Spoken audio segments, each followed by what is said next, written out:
دو آیات آج کی رات کے اعتبار سے تحفے کے طور پر آپ کو دینا چاہتا ہوں. آیت اللہ جواد ملکی تبریزی وہ فرماتے تھے کہ ان دو آیات اور چند آیتوں کی بات اور کرتے تھے, ان کے ذریعے میں نے معصومین کی زیارت کا شرف حاصل کیا.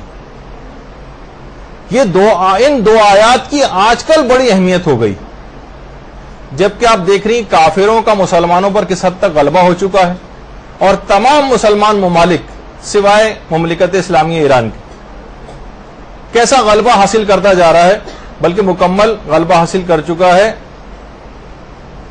کفر اور شرک کے حامل افراد جو ہیں مکمل غلبہ حاصل کر چکے. پیغمبر اسلام نے ان دونوں آیات کو تمام مصیبتوں اور کافروں پر غلبے کے لیے خاص طور پر بتائیں. آپ چاہیں تو ان دو آیات کی اس رات کو صدق نیت سے تلاوت کر کے مسلمانوں کی تقدیر کو بدل سکتی ہیں. یہ دو آیتیں یعنی اتنی طاقت رکھتی ہیں, اور کوئی مسئلہ نہیں ہے کہ اگر واقعی کوئی صدق نیت سے ایک شخص بھی اگر ان دو آیات کو پڑھ لے تو مسلمانوں کے تمام پرابلم سالو ہو سکتے ہیں. اور وہ ہے سورہ بقرہ کی آیت نمبر 285 اور 286. آیت نمبر 285 آمن الرسول بما انزل الیہ من ربہ سے لے کر اور اس کے بعد فانصرنا علی القوم الکافرین.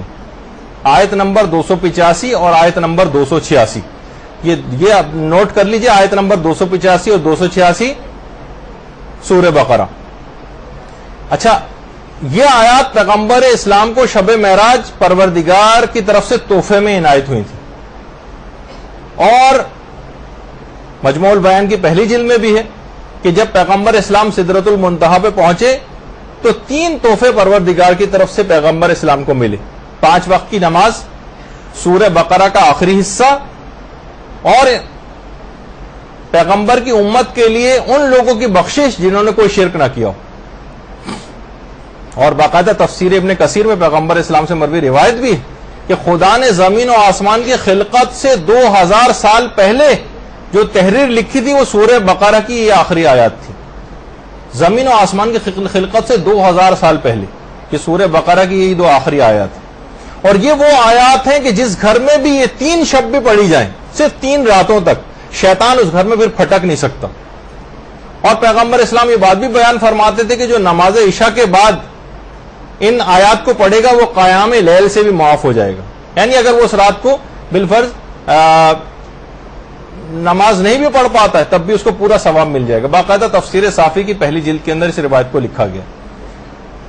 اور پیغمبر اسلام یہ بات بیان فرماتے ہیں کہ یہ آخری 2 آیات قرآن بھی ہیں, دعا بھی ہیں, اور خدا کی خوشنودی بھی. یہ 2 آیتیں جو ہیں پیغمبر اسلام سے لوگوں نے آ کے عرض کی کہ یا رسول اللہ, ثابت بن قیس ایک صحابی ہیں, ہم دیکھتے ہیں کہ روزانہ ایک روشن چراغ کی طرح سے ایک نور ان کے گھر سے بلند ہو رہا ہوتا ہے. پیغمبر اسلام نے فرمایا وہ سورہ بقرہ کی تلاوت کرتے ہیں, اس وجہ سے ایسا ہوتا ہے. اور جب خود ثابت بن قیس کے پاس لوگ گئے اور پوچھا کہ آپ راتوں کو کون سا ایسا عمل کرتے ہیں جس کی وجہ سے آپ کے گھر سے نور بلند ہوتا ہے, کہا میں سورہ بقرہ کی آخری آیات کی تلاوت کرتا ہوں. یہ سورہ بقرہ کی آخری آیات. چوتھے امام فرماتے ہیں کہ جو سورہ بقرہ کی ابتدائی 4 آیتیں اور آیت الکرسی ہم فیہا خالدون تک, اور سورہ بقرہ کی آخری آیات جو شخص بھی پڑھ لے گا, یہ جو ابھی 2 آیتیں آپ کے سامنے, اس کی جان و مال پر کوئی آفت نہیں آئے گی, شیطان اس کے قریب نہ پھٹکے گا, اور قرآن کو کبھی فراموش نہیں کرے گا. تفسیر صافی کی پہلی جلد میں. تو اتنی اہم ترین دیکھیے آیتیں ہیں کہ یہ ان 2 آیتوں کو آپ لکھ کر گھر میں لگائیں, باقاعدہ فریم کر کے لگائیں, آتے جاتے نگاہ پڑے تو ان 2 آیات کو پڑھتے ہوئے جائیں. اتنی زیادہ فضائل کی حامل کہ خود پروردگار عالم نے رسول سے ارشاد فرمایا کہ میں نے آپ کو اور آپ کی امت کو اپنے خزانے عرش میں سے ایک خزانہ عطا کیا ہے, اور وہ ہے فاتحۃ الکتاب اور سورہ بقرہ کی آخری آیات.